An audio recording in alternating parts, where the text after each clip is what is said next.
Bismillahirrahmanirrahim. Assalamualaikum warahmatullahi wabarakatuh. Good. How are you, everybody?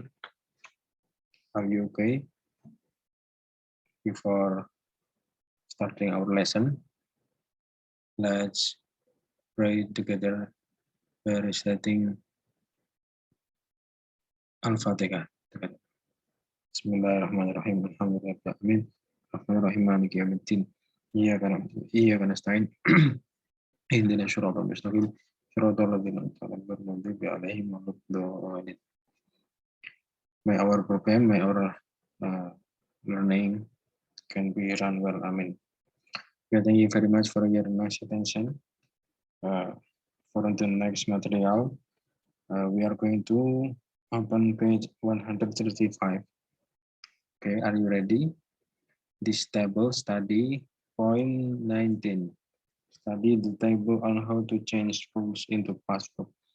Jadi kita akan belajar mengenai bagaimana merubah verb ke bentuk verb atau verb base verb atau kata kerja dasar ke bentuk kata kerja bentuk past atau bentuk kedua. Oke. Baiklah, di situ ada tabel ya. That is a table, simple past tense, kemudian rules, kemudian examples. Nah, you can see singular subject ya. Subject singular atau subjek tunggal itu ada memakai subjek I, kemudian it, she, he, kemudian it, she, he, plus verb to, regular atau or irregular. Di situ yang memakai I, was, kemudian it, she, he, plus was. Example contohnya, I was happy to have a friend like him. Nah, di sini memakai was, kenapa? Karena ini kalau kita lihat adalah kalimat nominal, yang mana kalimat nominal itu yaitu dia diakhiri antara tiga, satu noun, kata benda, adjektif, kata sifat, atau adverb, kata keterangan. Nah, di sini sendiri happy, that is an adjective ya. Jadi I was happy ya. Jadi I was happy to have a friend like him. Jadi ini maknanya adalah saya senang atau saya gembira mempunyai teman seperti saya mempunyai seorang teman seperti dia. Tapi ini maknanya adalah telah ya. Jadi saya sudah senang, artinya sudah senang maknanya itu. Tapi berarti dia ini sudah kenal ya, saling mengenal. Kemudian yang contoh yang kedua yaitu memakai verb 2 ya, berubah verb 2 ini bisa regular atau irregular. Regular itu apa? Kata kerja ya, yang perubahan dari bentuk kata verb 1, verb 2, verb 3 ya. Kata kerja bentuk pertama, kedua, ketiga itu dia beraturan, yang mana dia diakhiri dengan ed ya, regular. Sedangkan yang irregular, yang tidak beraturan, yang mana kala kata kerjanya itu bentuk perubahan ke verb 1, ke verb 2 atau ke verb 3 itu tidak dengan ed, tapi bisa berubah-ubah ya, tidak ada patokannya. Ya, patokannya kita bisa melihat di dictionary masing-masing ya. Contoh di situ give ya, itu aslinya give berubah menjadi gave, kemudian verb 3-nya berubah menjadi given. Give, gave, given. Kita baca ya. Kita simak, I gave you a dictionary to improve your English. Jadi saya memberimu sebuah kamus untuk mengembangkan bahasa Inggrismu. Nah, jadi gave ini ya, dia walaupun ini di sini tidak ada time signalnya seperti yesterday atau last night atau 2 weeks ago, tapi kita sudah mengetahui bahwasanya ini adalah verb 2, yaitu dengan cara kita melihat verbnya ini kira-kira perubahannya bentuk keberapa? Kedua. Kemudian sebelum verb ini apa? Ada kata kerja. Oh, berarti ini kita pastikan bahwa sini adalah simple past. Seperti lagu dulu ya. I do, I am doing, I have done, I have been doing, I did. Nah, itu ya. I did, I was doing, I had done, I had been doing, I will do, I will be doing, I will have done, I will have been doing, I will do, I would be doing, I will have done, I will have been doing. Sholatullah, salamullah, ala toha rasulillah, sholatullah, salamullah, ala yasin habibillah. Nah, itu kemarin yang saya suruh kalian untuk menghafal. Nah, di situ ada kata I did. Nah, di situ dari do, did, done. Jadi did sendiri itu bentuk dari perubahan kedua. Nah, kalau kalian itu sudah hafal, tinggal di praktekan ya. Kemudian di situ ada bentuk yang singular subject ya, kata-kata subjek tunggal. Ada it, she, he ya, tunggal. Contoh lain, it was not as bad as previously feared. Kemudian your birthday was a perfect day. Someone like you, it felt much better. Di situ sama memakai bentuk kata kerja kedua ya. Kemudian plural subject atau kata kerja yang lebih dari satu. They, we. Oke. Kemudian atau you itu di halaman setelahnya ya. They plus atau we verb to. They cared atau we care. Mereka peduli ya. Atau mereka atau kita telah peduli ya. Kalau kita artikan secara tekstual ya, telah bermakna telah. Oke. Next, di situ sama juga ya, mempunyai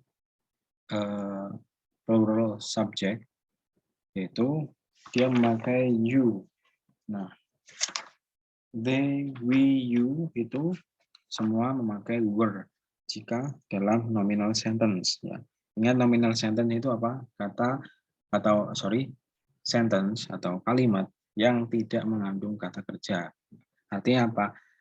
Setelah subjek itu dia tidak kata kerja atau verb, tapi setelah subjek itu dia entah apakah noun atau apakah verb, apakah noun atau apakah adjektif atau adverb itu ya. Nanti kalau ada soal atau Pak Zain buat contoh ya. Nanti saya akan sebutkan kisi-kisinya ulangan besok. Kemudian you verb to, ya, you like the perfect day. Ya. Bedanya kalau she, it, is, he, atau I, it, she, he, is itu dia memakai was. Kemudian kalau you, we, they itu dia memakai were. Ya, kita bisa dilihat. Tapi untuk kalimat verbal, ya kalimat verbalnya dia memakai verb dua semua karena itu present, karena itu simple past. Oke, paham ya? Oke, kita next ini comparison ya. Kita bisa melihat perfect tense frequently within an extended past to present period. Nah, jadi kalau present perfect ini kita lihat present itu artinya sekarang, perfect itu artinya keseluruhan. Jadi maksudnya jadi punya frekuensi dalam durasi past ke durasi present sekarang ini. Jadi masih ada kaitannya. Nah, di situ repetition always, often, twice, sometimes. Jadi sesuatu hal itu yang biasanya diulang-ulang ya, bisa memakai always, often, twice, sometimes. Kemudian recency of an event ya. Dia memakai waktu akhir ini, contoh just now, already, telah. Negative and question, finally, still, negative, only, recently, lately. Kemudian time expression atau containing this week, this month, this year. Oke, setelah ekspresi mengandung ya makna minggu ini, bulan ini atau tahun ini. Rule-nya atau pattern atau formulanya itu lihat ya, subject, has atau have. Bisa kalau kita tambah always, often, sometimes itu dia jatuh setelah has atau have, kemudian baru verb 3. Nah, yang memakai has apa saja subjeknya? Yang memakai has yaitu subjek she, he, dan it. Nah, ini bedanya. Kalau has ya. Akhirnya S itu she, he, dan it. Nah, kalau yang simple past tadi kan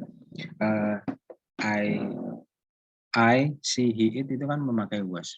Tapi kalau ini she, he, it itu has. Nah, jadi bedanya kalau ini nanti kalau yang I, you, we, they itu menjadi satu kelompok. Dia memakai have ya. Contoh example di situ. Example, my mother has always lived in Palembang. Nah, ibuku ya setelah selalu tinggal ya di Palembang. Artinya apa? Ibuku ya itu sudah tinggal di Palembang dan sampai sekarang pun dia masih tinggal di Palembang seperti itu ya. Dia memakai lived ya. Kata kerja bentuk dari live, lived, lived. Nah, lived itu sendiri bentuk ketiga. Bentuk keduanya apa? Bentuk pastnya apa? Bentuk simple pastnya ya sama juga live. Berarti itu kalau diakhiri dengan ed berarti adalah kalimat yang kata kerja yang regular ya, yang beraturan ya.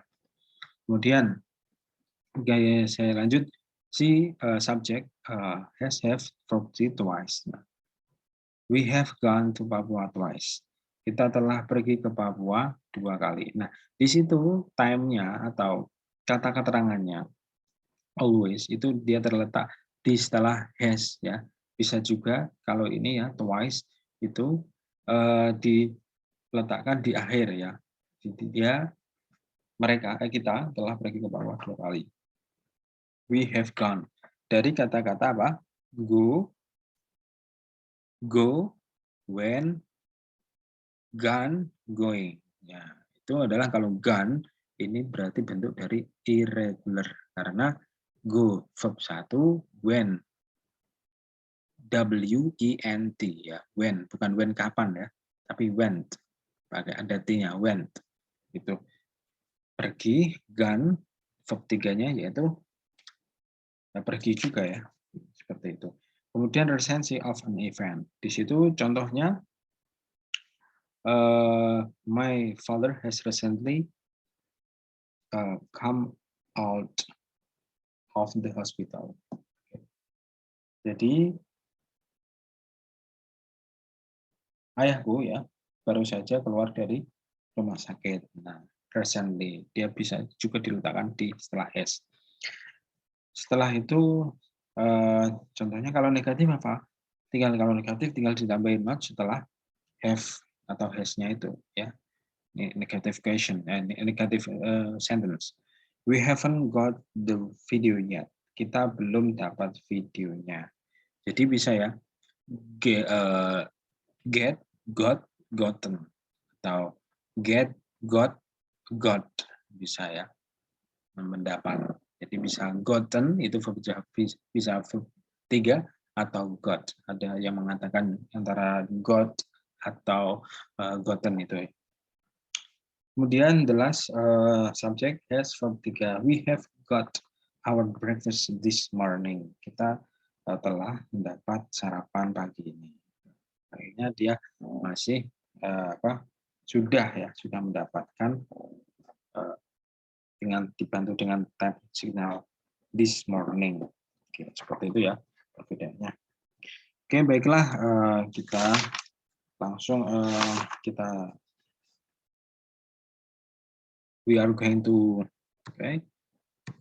ini page past course of the nation. Akan mengenali bab tentang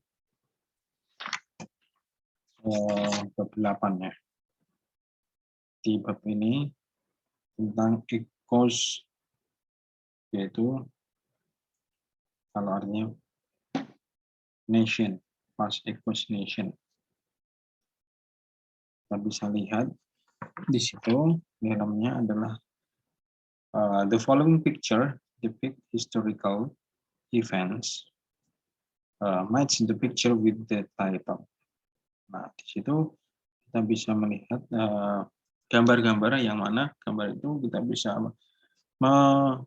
match ya, yang mana yang tepat. Number A, the Asia Africa Conference, konferensi Asia Afrika. Atomic bomb on Hiroshima and Nagasaki, bom atom Hiroshima Nagasaki. The flag incident at Majapahit Hotel Surabaya, insiden bendera di Hotel Majapahit Surabaya. The Proclamation of Indonesia Independence, proklamasi kemerdekaan Indonesia. The Declaration of Indonesia Youth Pledge, Sumpah Pemuda, deklarasi Sumpah Pemuda Indonesia. Kemudian the Capture of Prince Diponegoro, ya, tertangkapnya Pangeran Diponegoro. Oke, number one. Yang itu kita bisa lihat ya, sangat famous sekali, terkenal sekali gambar itu. Itu adalah the Declaration, the Proclamation of Indonesian Independence, berarti di, oke. Kemudian yang the second picture yaitu di atomic bomb Hiroshima Nagasaki, bom yang sangat megaton, yang sangat besar sekali ya. Kemudian di situ adalah gambar dari the capture of Prince Diponegoro, yaitu sebuah penangkapan Pangeran Diponegoro.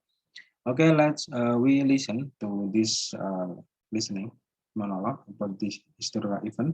Kalian bisa tulis ya historical eventnya, when kejadian sejarahnya, kemudian di mana, kapan, di mana, kemudian orang yang terlibat, people involved, kemudian background latar belakangnya.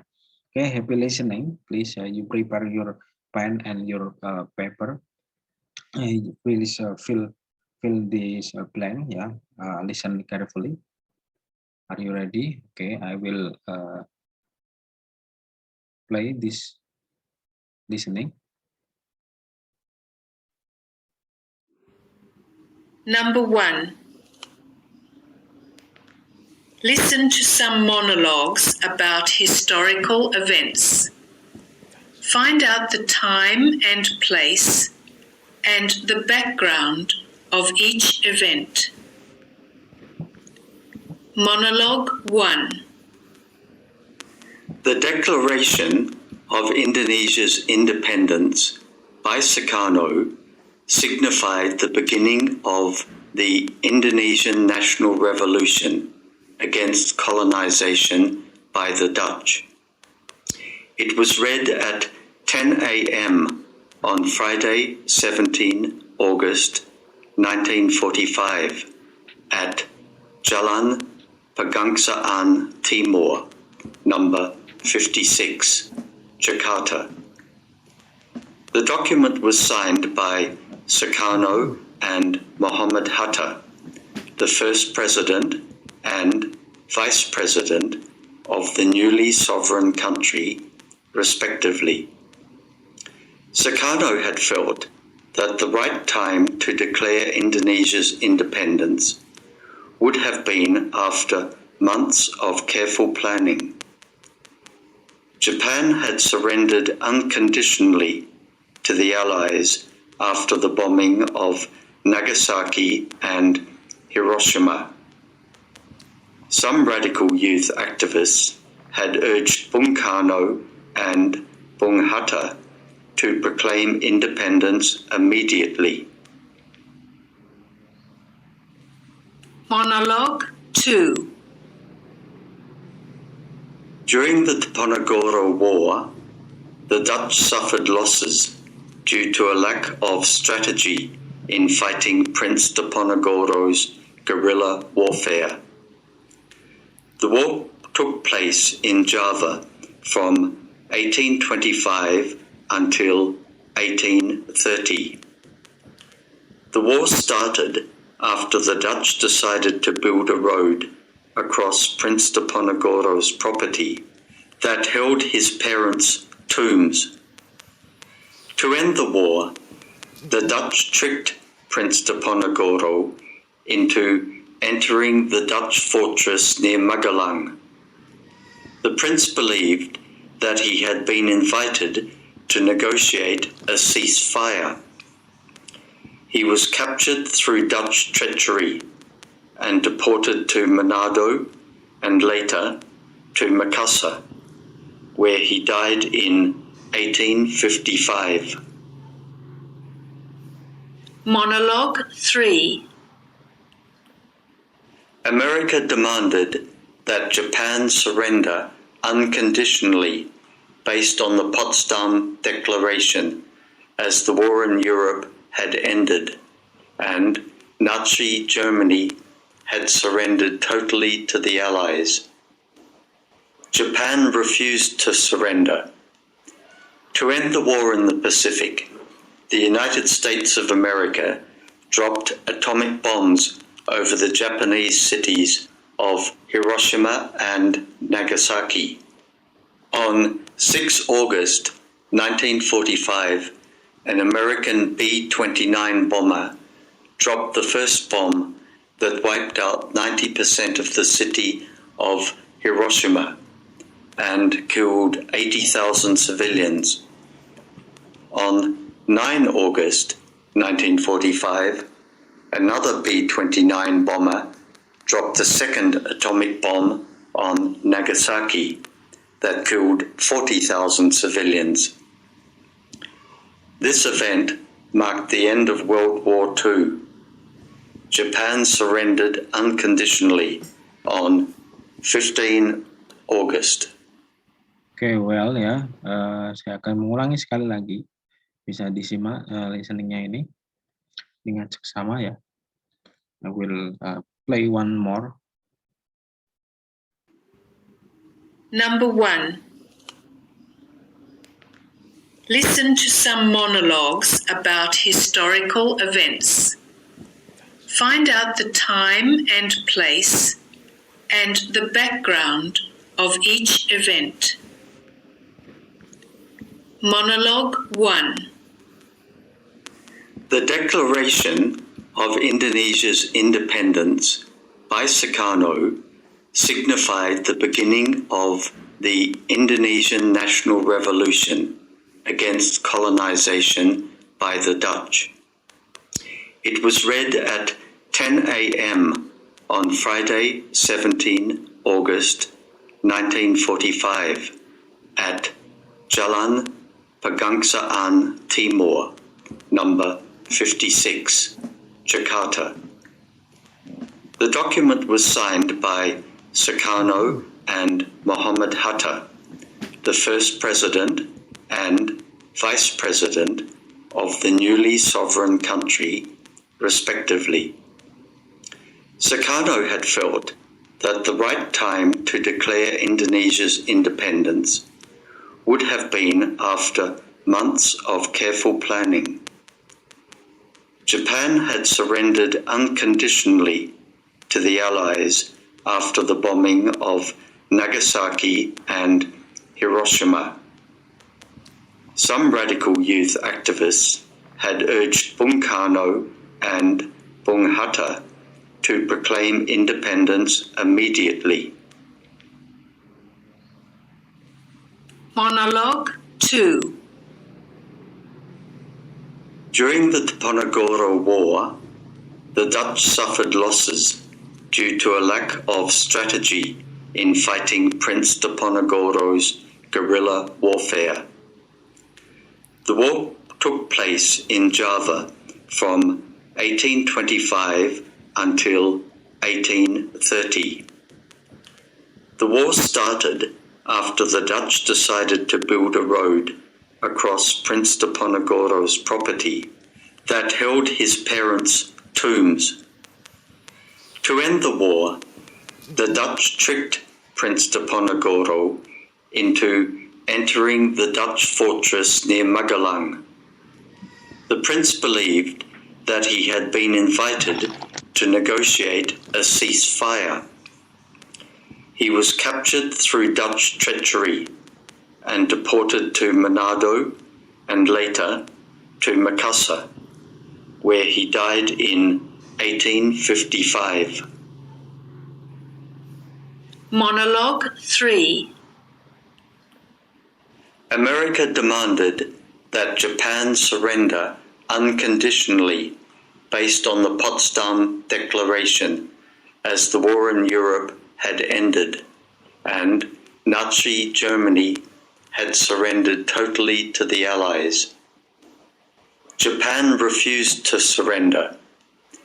To end the war in the Pacific, the United States of America dropped atomic bombs over the Japanese cities of Hiroshima and Nagasaki. On 6 August 1945, an American B-29 bomber dropped the first bomb that wiped out 90% of the city of Hiroshima and killed 80,000 civilians. On 9 August 1945, another B-29 bomber dropped the second atomic bomb on Nagasaki that killed 40,000 civilians. This event marked the end of World War II. Japan surrendered unconditionally on 15 August. Okay, well ya, baiklah. Kita bisa melihat number one itu historical event, yaitu tentang verbal historicalnya, verbal 10 AM ya, sejarahnya yaitu Declaration of Independence ya. Kemudian when, that is happened 10 AM on Friday 17 August 1945, where di Jalan Pegangsaan Timur number 56 Jakarta. Kemudian people involved ya, dan Soekarno-Hatta, kemudian aktivis, kemudian the citizen ya, rakyat Indonesia. Kemudian backgroundnya that is Soekarno-Hatta ya, had failed to declare Indonesian independence. Japan surrounding uncondition after the bombing at Nagasaki, Hiroshima to proclaim independence immediately. Jadi Jepang sudah dalam kondisi tidak stabil, maka bisa segera untuk diproklamirkan ya.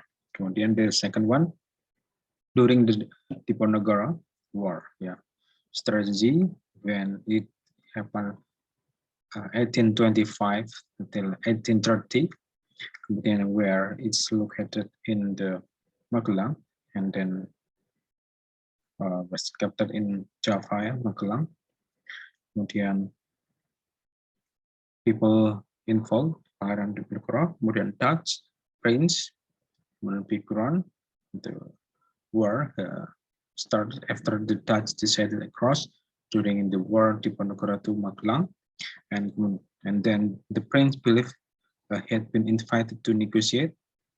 Then he was captured and departed to Manado and later to Makassar, 1955.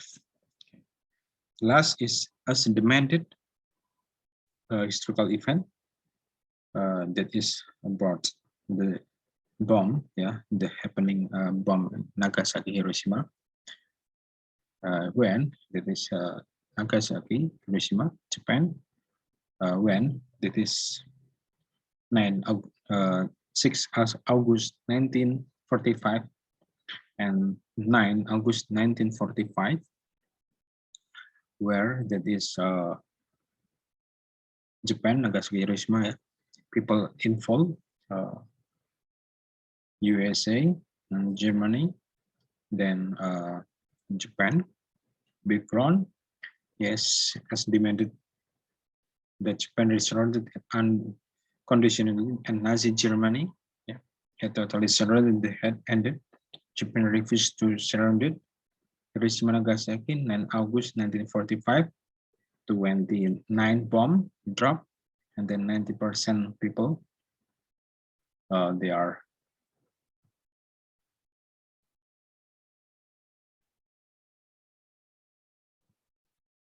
and then 9 August and 90% in August Nagasaki. The bomb is dropped. Okay. Well, kemudian di sini ada juga listen to the recording and say this word. Archipelago, that is Kepulauan, mark, ditandai, youth, pemuda, arch, keinginan, awake, bangun, nasionalis, anthem, lagu kebangsaan, unity, kesatuan, lyrics, occasion, kesempatan, noun, diketahui, proclamation, then proklamasi. Okay, well, this is the last listening. Okay.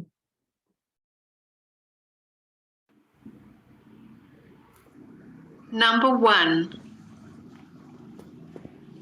Listen to the monologue and then fill in the blanks. On 28 October 1928, in Jakarta, youths from across Indonesia held the Indonesian Youth Congress. This Congress marked the official assembly to push for the independence. During this Congress, the song Indonesia Raya was first introduced by Wage Rudolf Supratman. Supratman performed Indonesia Raya on the violin. The lyrics of the song were able to awaken the spirit of unity among the Indonesian youth. The song marked the birth of the all-archipelago nationalist movement in Indonesia and supported the idea of one united Indonesia. On this occasion, a declaration known as the Youth Pledge was made by young Indonesian nationalists. They declared the idea of one motherland, Indonesia, one nation, Indonesia, and one language, the Indonesian language. After the proclamation of independence of the Republic of Indonesia on 17 August 1945, Indonesia Raya became the national anthem. Okay. I will play once more.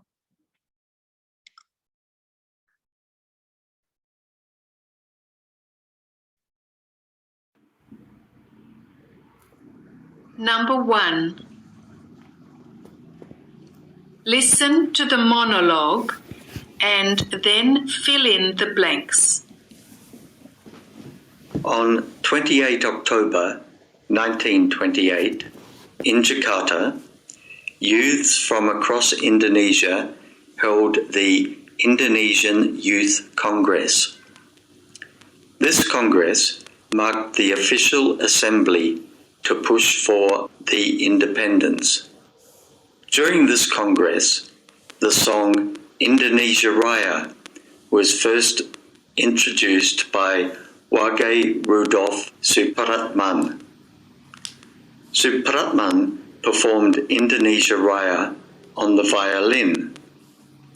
The lyrics of the song were able to awaken the spirit of unity among the Indonesian youth.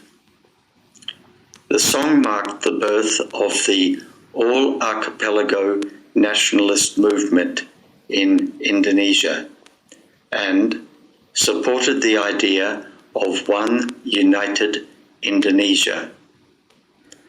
On this occasion, a declaration known as the Youth Pledge was made by young Indonesian nationalists. They declared the idea of one motherland, Indonesia, one nation, Indonesia, and one language, the Indonesian language. After the proclamation of independence of the Republic of Indonesia on 17 August 1945, Indonesia Raya became the national anthem. Oke, baiklah ya. Oke, nomor 1, yaitu isinya adalah youth. Kemudian, the second is Mark. Oke, itu ya deh. Youth, ya. Kemudian, kedua adalah Mark. Kemudian, push, and then introduce, and then next perform, the next lyrics, then unity, kemudian declaration,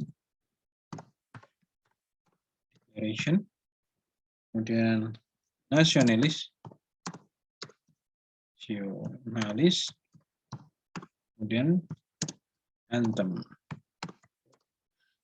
Kira-kira begitu ya. Oke. I think I'm going to share your next ya. Saya dilihat kisi-kisi untuk ulangan besok ya. PTS semester genap tentang 1 itu bisa dicatat descriptive text to be ya, tentang is, am, are, to have atau who, to has ya. Kemudian preposition ya, in, at, on, cross itu ya dipelajari. Word order atau jumbled sentence, menyusun kata atau menyusun kalimat, menyusun kata supaya menjadi kalimat yang tepat. Kemudian compound adjective untuk menjadi compound adjective ya. Kemudian degree of comparison, kemudian kind of decreased comparison, kemudian maksudnya, kemudian contohnya, kemudian ada juga participle phrase, kemudian ada juga announcement, kemudian ada past tense atau present perfect, kemudian yang terakhir itu ada translation ya, penerjemahan. Jadi ini tentang kisi-kisinya, semoga menjadi pemahaman ya. Bapak kira semua materi ini sudah saya sampaikan ya, mudah-mudahan bisa dimengerti. Nah, kurang lebihnya minta maaf selama penyampaian di semester ini. Bapak mohon maaf kurang lebihnya, sikap penjelasan yang kurang jelas atau ada yang salah, mungkin kita tutup program ini dengan bacaan hamdalah bersama. Alhamdulillahirabbil alamin. The last I say, wassalamualaikum warahmatullahi wabarakatuh.